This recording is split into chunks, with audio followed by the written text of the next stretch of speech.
La vie d'une femme se transforme en conte de fées lorsqu'elle rejette l'amour d'un pauvre homme et choisit son riche patron.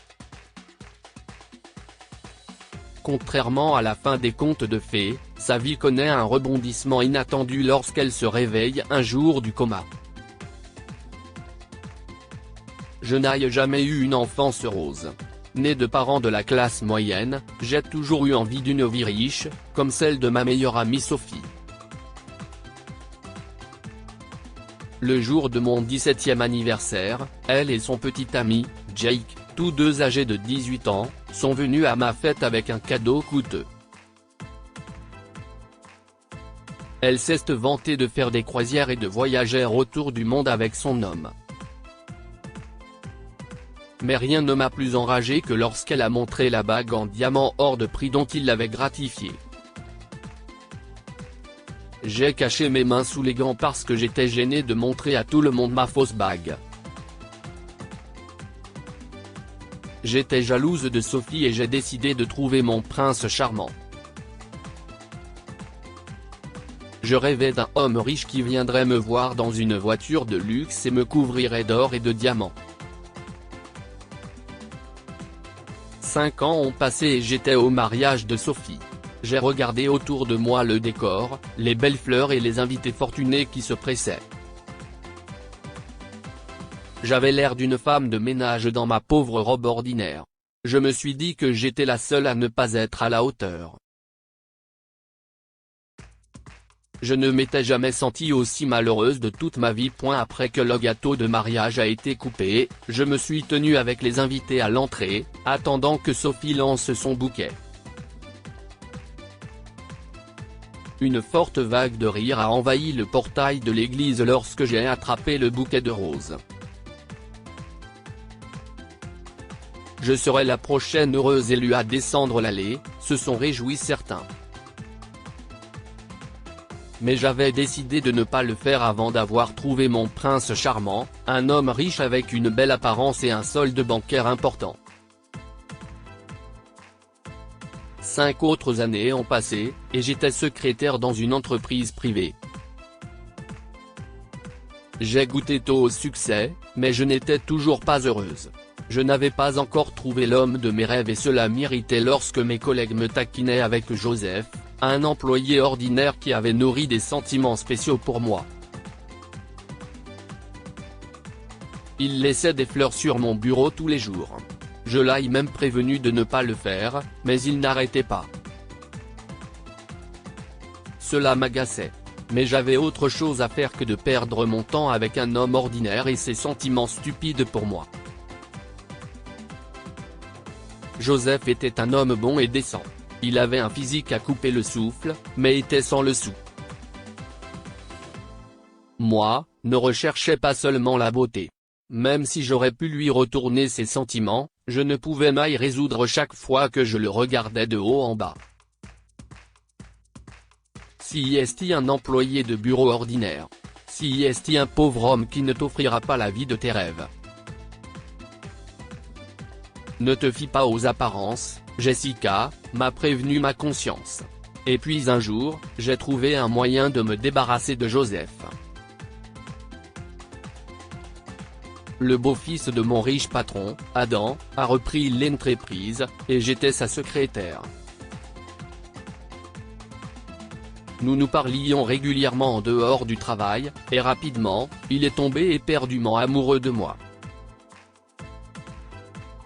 Je ne pouvais pas nier le plaisir d'être glorifié par les cadeaux coûteux d'Adam, ses fêtes de fin de semaine et ses fréquents voyages d'affaires à travers le monde. Un jour, lors d'une soirée mascarade au bureau, je dansais avec mes collègues lorsque j'ai accidentellement échangé avec Joseph, mon prochain partenaire de danse. Les lumières se sont éteintes et Joseph a enroulé ses bras autour de ma taille et m'a rapproché. Je pouvais sentir son souffle lourd et ébouriffer doucement mes cheveux pendant que nous nous embrassions accidentellement. Je l'ai regretté, même si j'ai apprécié ce bref baiser dont je n'ai jamais parlé à personne. Recul, Espèce de monstre, ai-je fulminé contre Joseph et je l'ai repoussé alors que les lumières s'allumaient et que tout le monde se moquait de lui. Le même soir, Adam m'a emmené dans un hôtel 5 étoiles et m'a offert un collier en diamant. La surprise suivante m'a époustouflé lorsqu'il s'est agenouillé et m'a posé la question avec une bague en diamant hors de prix. Oui. Ai-je crié de joie alors que nous nous sommes serrés dans les bras et que nous nous sommes embrassés passionnément pendant un long moment. Quelle magnifique bague en diamant c'était. Je n'avais jamais vu un bijou aussi cher de toute ma vie, et j'avais hâte de la montrer à tous mes amis. Grâce aux réseaux sociaux, j'ai rapidement pris de magnifiques photos de moi exhibant cette bague et je les ai postées sur tous les comptes que je possédais. Les likes et les commentaires m'ont inondé, me souhaitant tous les bonheurs de la vie. Adam et moi avions prévu de nous marier dans 3 mois, et alors que nous nous préparions à ouvrir le chapitre le plus attendu de notre vie, j'ai été transporté d'urgence à l'hôpital dans une ambulance un jour. À mon réveil, les médecins m'ont dit que j'avais besoin d'une greffe de foie urgente. Mes parents étaient morts depuis des années et je n'avais pas de frères et sœurs. J'avais besoin d'un donneur, et par chance, Adam correspondait à mon groupe sanguin. Alors que je pensais qu'il remuerait ciel et terre pour me sauver la vie, la réponse d'Adam lorsque je lui ai demandé s'il pouvait donner une partie de son foie m'a brisé le cœur. Chérie, je suis prêt à payer n'importe quel prix pour te sauver la vie. Je signerai aveuglément le chèque, mais s'il te plaît, trouve toi-même un donneur. Je ne peux pas te donner mon foie car cela pourrait être risqué. Je suis le fils unique de mes parents et je ne peux pas risquer ma vie. La froideur de ces paroles était trop forte pour que je reste fort après l'avoir entendue. Plus tard, les médecins m'ont dit qu'il avait trouvé un donneur correspondant à mon groupe sanguin. J'étais soulagé et, après l'opération, je suis tombé dans le coma.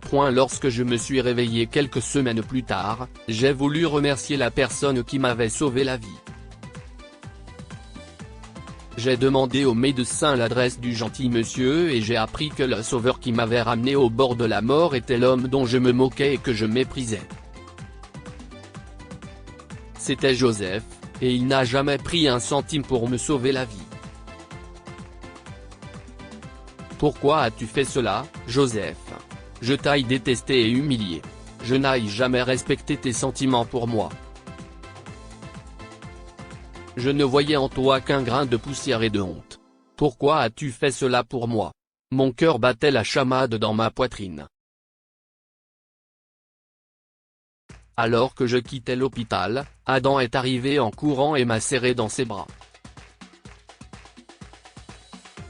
Chérie, je suis si heureux que tu sois de retour. Rentrons à la maison, a-t-il dit en me conduisant par la main jusqu'à sa limousine. Je n'étais pas contente de voir Adam ou sa voiture hors de prix. J'ai réalisé que le soi-disant prince charmant sur un cheval blanc n'apparaissait que dans les contes de fées. En réalité, aucun prince n'est charmant sans cœur, même s'il possède toutes les richesses et tous les diamants du monde. Jessica, chérie, qu'est-ce ce que tu fais? Adam a sursauté lorsque j'ai retiré la bague en diamant dont il m'avait fait cadeau et que je l'ai posée sur sa voiture. J'ai ensuite hélé un taxi et me suis précipité vers le petit appartement de Joseph. J'ai sonné plusieurs fois à la porte et j'ai attendu anxieusement sur le pas de sa porte avec un bouquet de roses rouges. Lorsque Joseph a ouvert la porte et est resté bouche bée en me voyant là, je me suis jeté dans ses bras et l'ai embrassé sur les lèvres. C'était le plus beau moment de ma vie. Joseph, je suis vraiment désolé de t'avoir fait du mal. Je te remercie de m'avoir sauvé la vie. Les médecins m'ont dit que tu étais mon donneur. Ce jour-là, j'ai appris ce qu'est le véritable amour. Jessica, je ferai tout pour toi parce que je t'aime.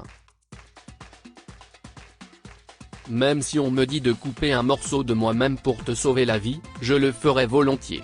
J'ai embrassé Joseph à nouveau et je l'ai demandé en mariage. Nous nous sommes mariés un mois plus tard lors d'un mariage discret auquel n'ont assisté que nos proches. Le lieu de notre mariage n'était pas aussi grandiose que celui de ma meilleure amie Sophie. Nous n'avons pas engagé de chef et nous n'avons pas organisé de réception de mariage sous forme de buffet. Mais lorsque j'ai porté un toast à notre nouveau départ, j'ai remercié Joseph d'être mon vrai prince charmant avec un vrai cœur d'or qu'aucune somme d'argent ne pourrait acheter. Qu'est-il arrivé à son ex-petit ami Adam ? Te demanderas-tu peut-être. Joseph et moi avons quitté nos emplois et lancé notre petite boutique en ville, nous avons donc perdu de vue Adam après la rupture. Mais j'ai appris d'un ami proche qui y travaille toujours qu'il est passé à autre chose avec sa nouvelle secrétaire. Je suis heureuse pour lui, et j'espère qu'il réalisera bientôt ce qu'est le véritable amour, tout comme je l'ai fait. Que pouvons-nous apprendre de cette histoire ? Le véritable amour définit la pureté du cœur. Alors que le riche Adam a refusé de donner son foie pour sauver la vie de Jessica, Joseph, un simple employé de bureau qu'il aimait sincèrement, l'a fait. Si vous choisissez l'argent plutôt que le véritable amour, vous serez toujours pauvre et malheureux. Jessica a préféré son patron Adam à Joseph parce qu'il était riche et intelligent. Elle n'a pas compris que le bonheur n'est pas une question d'argent mais d'amour et de gentillesse. Partagez cette histoire avec vos amis. Elle pourrait égayer leur journée et les inspirer. Lire aussi, une femme qui s'est fait larguer pour la 3e fois devant l'hôtel apprend que son père a rendu visite à chacun des mariés un jour avant ses mariages.